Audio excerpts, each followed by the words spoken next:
In 2010, Eike Batista sat in front of the 60 Minutes cameras.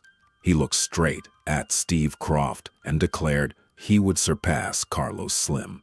He would become the richest man on the planet. His net worth at the time, $8 billion. 2 years later, $35 billion. The seventh richest person in the world.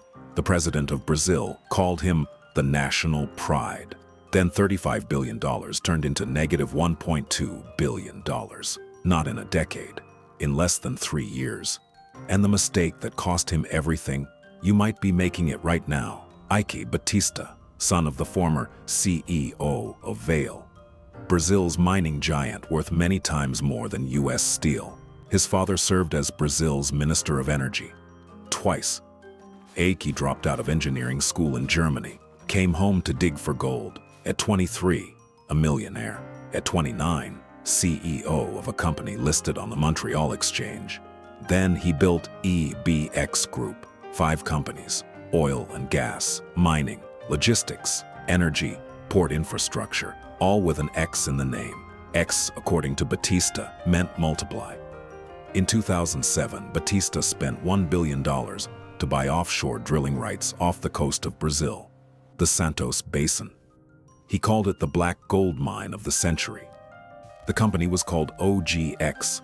The X, according to Batista, meant multiply. He used that letter for everything: MMX, MPX, LLX, OSX. 5 companies, 5 promises, 5 multiplications. Investors poured money in. Billions. OGX went public on the São Paulo Stock Exchange. The IPO raised $4 billion, the largest in Brazilian history at the time. The stock kept climbing, and the money didn't just come from Brazil. PIMCO bought OGX bonds. BlackRock bought in. Money from California and New York flowed into Rio de Janeiro. Retirement savings of millions of Americans sitting on the balance sheet of a man who called himself a king. Batista declared OGX would pump 750,000 barrels of oil per day. That number made him a legend. But here's what nobody asked: 750,000 barrels. That was a forecast, not actual output.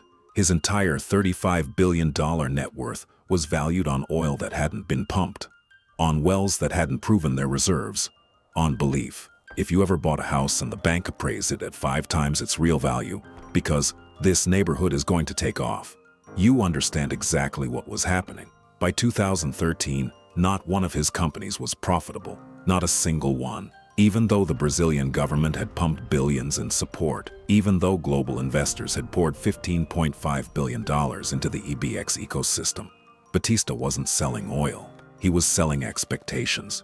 And expectations have no limit until reality comes to collect. President Dilma Rousseff called him Brazil's pride. The media gave him a nickname, King Midas. He parked a Mercedes-Benz SLR McLaren in his living room, not in the garage, in the living room.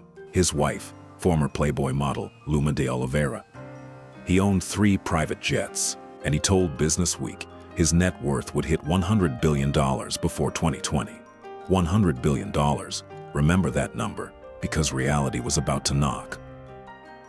August 2012, the global commodities market peaked, then reversed. OGX, the crown jewel of the empire, started drilling, and the results came back. Not 750,000 barrels a day. 15,000. Read that again. 750,000 promised. 15,000 delivered. A 98% drop. To put that in perspective, imagine opening a retirement account with a financial advisor who promises 12% returns every year. You plan your retirement, sell your house, move to Florida. Then, at the end of the year, the actual return, 0.2%. Every plan collapses. Investors ran. OGX stock went into free fall. In 12 months, output dropped 87%. Cash evaporated. OGX started the quarter with $1.15 billion in cash.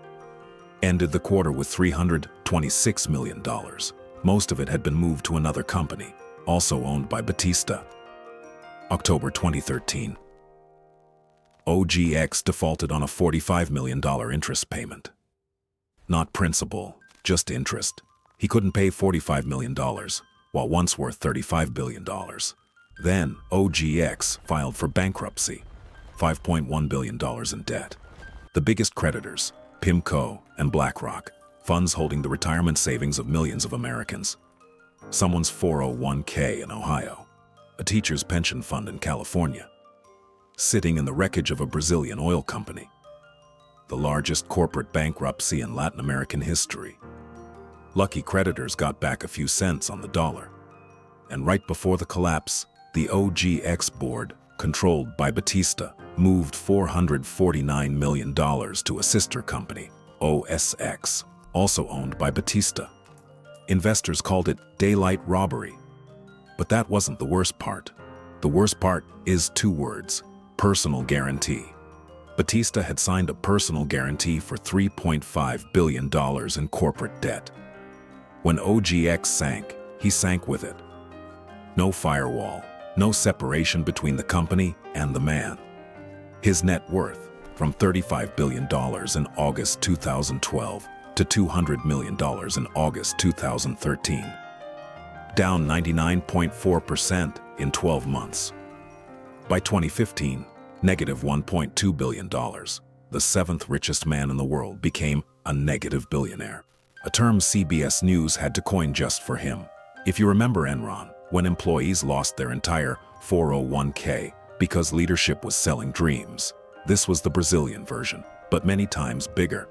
And this time, your money was in it too, through PIMCO, through BlackRock, through pension funds you didn't even know were investing there.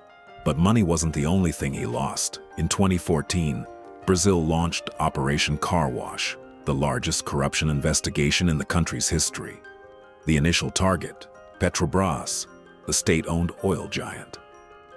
Imagine the SEC opening an investigation into ExxonMobil, then finding out every CEO on Wall Street was involved. That kind of scale. Over 1,000 search warrants were issued, dozens of politicians and business leaders arrested, an entire generation of Brazilian leadership exposed, and in that web, Eike Batista. The charges: he had paid $16.5 million in bribes to Sergio Cabral, the governor of Rio de Janeiro. In return, lucrative government contracts for EBX Group, not rumors, documented evidence. Stop here for a second. $16.5 million. He once had $35 billion. That bribe was 0.047% of his peak net worth. He traded his freedom for an amount smaller than a rounding error on his own balance sheet. January 2017, arrested. Bangu, maximum security prison, Rio de Janeiro. The man who once parked a McLaren in his living room, locked in a cell. And the insider trading case before that? Suspended. The reason made people read it twice. The judge was caught driving Batista's car, not a metaphor. The judge handling his insider trading case was driving a car Batista gave him. Even the justice system was compromised. July 2018. The sentence: 30 years in prison. Bribery. He appealed. Currently, under house arrest. From Forbes' top 10 to prisoner, from Brazil's pride to the symbol of everything wrong with Brazil's economy. NPR called him Brazil's Icarus. They built him up. Then they tore him down. In 2024, he showed up on a podcast promoting a new biotech startup. Still promising. Still multiplying. But the real question isn't about Batista. Everyone will say the lesson here is, don't be greedy or don't overpromise. No. The lesson goes much deeper. Batista didn't lose $35 billion because the oil ran out. He lost everything because of two words: personal guarantee. He signed his name to $3.5 billion in corporate debt. When the company went under, nothing stood between him and the loss. And here's why this story matters to you. How many Americans over 50 are using their home equity to guarantee a business loan for their kids? How many people co-signed a student loan without thinking about the risk? There are people putting up their homes as collateral for an investment opportunity, from a financial advisor and never reading the fine print. You don't need $35 billion to make this mistake. You just need one signature on one piece of paper, tying your name to a risk that isn't yours. 70% of Gen X fears running out of money before they die, more than they fear death itself. But every day, those same people keep co-signing, keep tying personal assets to business risk, keep believing bad things won't happen to me. Batista believed that too, with $35 billion in his hands. The mistake wasn't investing in oil. The mistake was erasing the line between himself and the company. When things are good, that line is invisible. When things collapse, that line is the only thing that saves you, and he erased it with his own hands. Eike Batista promised $100 billion. He got negative $1.2 billion and 30 years in prison. The question isn't, how did he lose it all? The question is, are your personal assets, your home, your 401k, your pension, tied to a risk you don't control? Is your signature sitting on a piece of paper you've already forgotten? If you've ever co-signed, if you've ever used your home equity for something that wasn't yours, drop a comment below. If you know someone who needs to hear this story, share this video, because nobody thinks they're Eike Batista until they are.